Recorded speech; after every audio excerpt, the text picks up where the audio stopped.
friendo, Steve here. Welcome back to the channel. So we're coming down to the end of the year, and of course that means a bunch of contracts are coming up. But I thought I'd take a look at free agents in wrestling, not just coming up very soon, but throughout 2022. Obviously, if you went back to the end of 2020 and predicted that names like Bryan Danielson, Adam Cole, CM Punk would be coming to AEW, you might be kind of surprised. I wasn't, because I actually predicted that over at Going in Raw. But still, it was weird to see just how dramatically the landscape of professional wrestling changed over the past 12 months. This year, 2021, was a big one. And looking ahead to 2022, it might be a similarly big year in people moving on from their companies and going to new companies. Specifically, AEW probably stands to benefit quite a bit from a couple of free agents coming up. So I figured I'd take a look at all the free agents coming up in 2022 and here at the end of 2021 and see where should they be going? Where might they end up? Let's go ahead and start off with the bigger names. Kevin Owens. He's going to be Kevin Steen by February 1st of next year. According to Fightful, and according to him, he has made sort of insinuations as such in some of his promos. His contract is coming up around January 31st, the end of January. I fully expect, I would be pretty floored if Kevin Steen didn't end up showing up in AEW. Probably, like, I know Full Gear is usual. No, I'm sorry. Revolution can sometimes be in February. I think it was at the beginning of March last year. So it wouldn't shock me to see his in-ring debut perhaps at this coming AEW Revolution. I absolutely think that he is going to be signing with AEW. Let's face it, the man has done everything under the sun in the WWE, and I wonder if maybe that was part of the thing about him in WWE, is that he became almost immediately NXT champion when he showed up in WWE, and then he moved on to main roster fairly quickly after that and did a lot of things in the first couple of years of his career there. And so they sort of exhausted everything that there was to do with him, because in WWE, if you're not chasing a title, you're usually doing a whole lot of nothing. And he got all those titles, and then he's been doing a whole lot of nothing for a while. I think he's great. I think he's terrific, and I'd love to see him reform the Mount Rushmore of wrestling with Adam Cole and the Young Bucks there in AEW. I think he could be absolutely huge over there, and I'm really looking forward to seeing that happen, because it's totally going to happen. Moving on, his best friend, Sami Zayn, El Generico, prior to his time in NXT, would not shock me at all. Now, he, in my opinion, is actually used on a consistent basis, a little bit better creatively than Kevin Owens. This whole conspiracy theorist Sami Zayn thing has been kind of a glue on SmackDown over the past couple of years. But, I mean, at least back in the day where Kevin Steen went, El Generico followed, and vice versa, I think is the way it sort of went. Their careers have been linked inextricably, if I use that word correctly. So it also wouldn't shock me to see Sami Zayn, maybe under his real name or maybe under El Generico, with the mask on or off. I don't know. I'd be kind of surprised if he put the mask back on a permanent basis. He's got such an expressive face. It also wouldn't surprise me to see him go to AEW, because also in AEW, you've got the doorway open to New Japan and other promotions, perhaps. So those are the two huge names that I really see moving on to AEW, and I do totally see them moving on to AEW. Next free agent that we're going to talk about is kind of one that's under the radar a little bit, and that's Paige. Her contract with WWE is actually supposed to be coming up in the summer of 2022. I have no clue, no idea. I'm not sure anybody really has much of an idea as to what kind of contract renegotiations might have taken place about a year ago when the whole WWE Twitch thing was happening. WWE apparently didn't want her to continue her Twitch streaming activities, and yet she did. So I have no idea if anything happened there. But according to Fightful anyways, Paige's contract, that's where I'm getting a lot of this info, Paige's contract is supposed to be coming up in June of 2022. What would that mean for her? I know she has expressed a desire to come back to wrestling if she was medically cleared, but she's also said in the past that there's no way she could be medically cleared. Science and technology and medicine have come a long way even over the past couple of years. And so who knows? Maybe that is a possibility for her. You would think if that was going to be the case, it'd be in WWE. I think she is a draw in any capacity in wrestling, whether it's on screen as a manager, as a general, or like an authority figure, as like a general manager figure. I don't know what role she could have if AEW came knocking, was like, hey, we could use your star power, because I think that she is a draw. But given that she can't wrestle, I don't know what kind of arrangement could be made. If she was interested in being a manager, then I'm sure they could do that because they utilize managers in AEW. But given what she was making in WWE, I'm not sure if it'd be worth it for AEW. I don't know. I honestly don't know. I'm sure she does pretty well on the Twitch, just doing what she does there. So I don't know. Paige is sort of an unknown there, but she is one of the bigger names. Even though she doesn't wrestle, she is still a pretty big name, and she's a pretty big draw wherever she would go. Just having her under the AEW umbrella would be a big deal. Maybe Impact would love to have sort of a new general manager or authority figure for the Knockouts division. Maybe they would pay her a bunch of money just to appear on their TV show. I think that's probably a distinct possibility. They've got probably one of the best women's divisions on the planet over there in Impact, and they use them extensively. So maybe that would be a destination for Paige. The shooting schedule is pretty easy. You just show up once every, I don't know, a couple of months or so to do a bulk taping, and then some pay-per-views every couple months. So yeah, Impact may be a destination for Paige. Maybe she'll stay under that WWE contract. She seemed to have some issues with it a year ago when they were doing that Twitch stuff. So we'll see how that all plays out. Next up, Johnny Gargano. His contract's supposed to be coming up in like 2 weeks from now. Like I think December 10th is the latest info we have, or Fightful has rather, about his contract. Him signing, I guess his contract was supposed to go to December 3rd.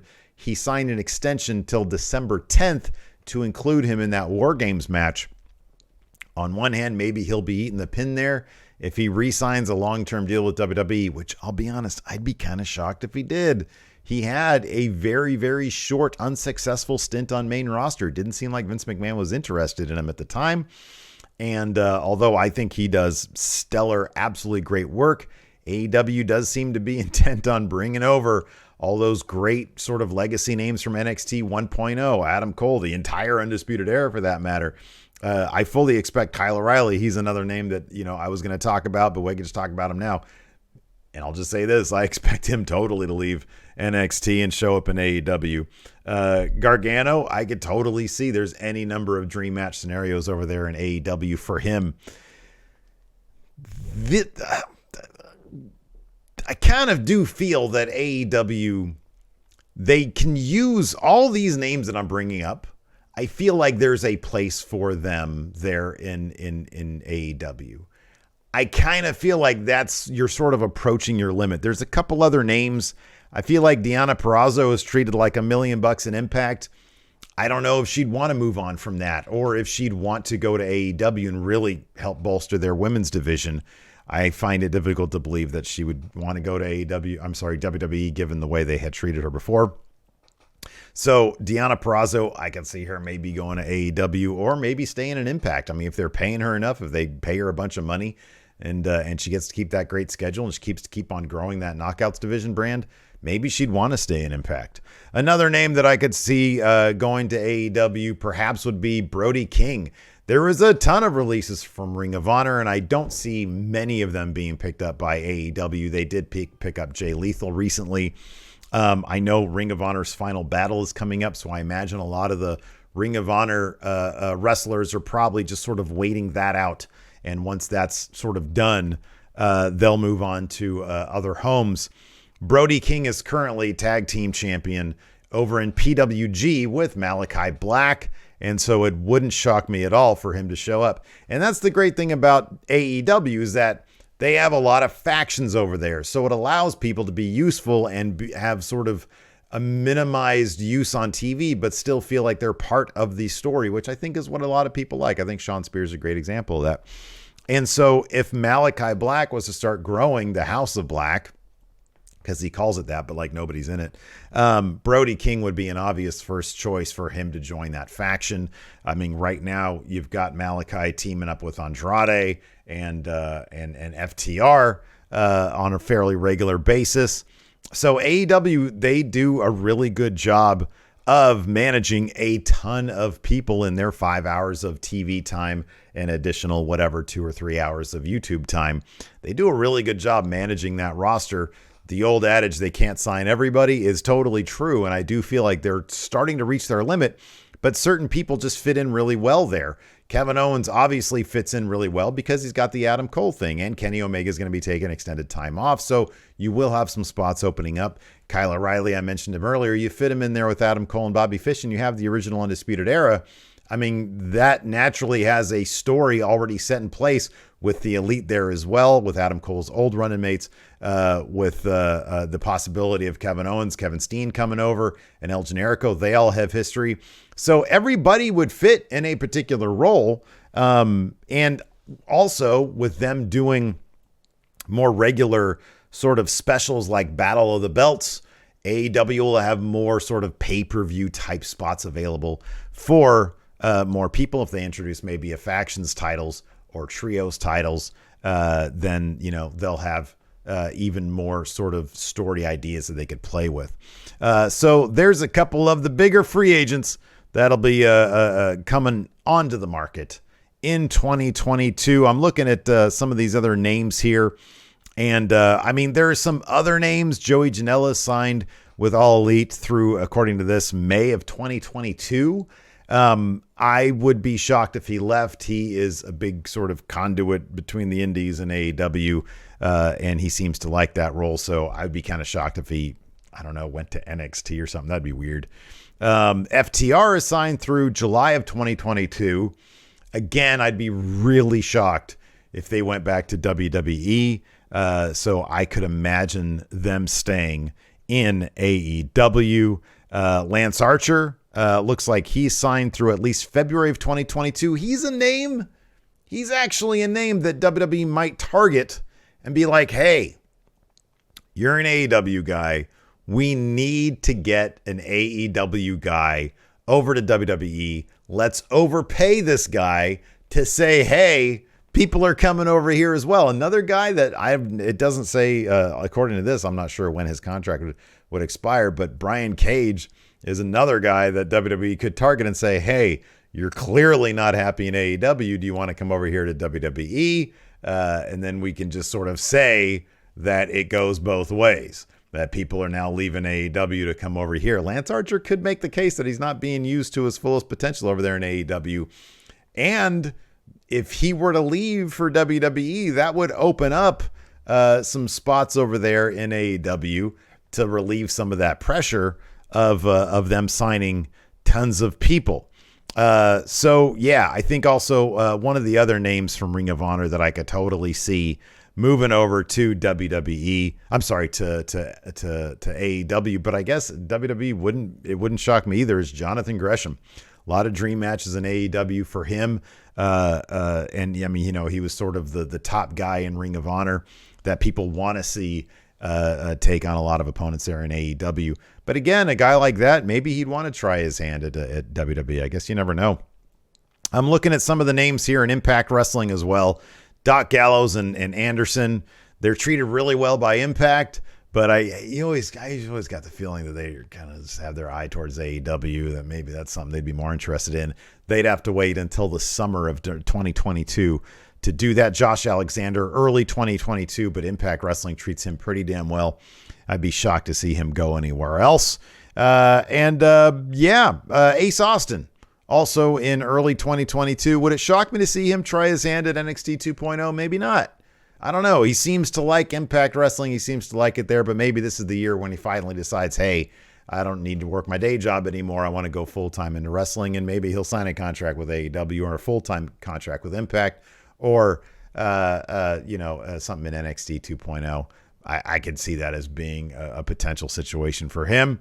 So, yeah, that's sort of the bigger names in free agency that I can see right now that could be possibly going to different places. Let me know what you guys want to see from these free agents in the comments below. Do me a huge favor, man. Hit that like button. And if you haven't already, hit that subscribe button. Thanks, everybody, for tuning in. Hopefully you had a good Thanksgiving. Till next time, check out one of these other videos. I'll see you over there.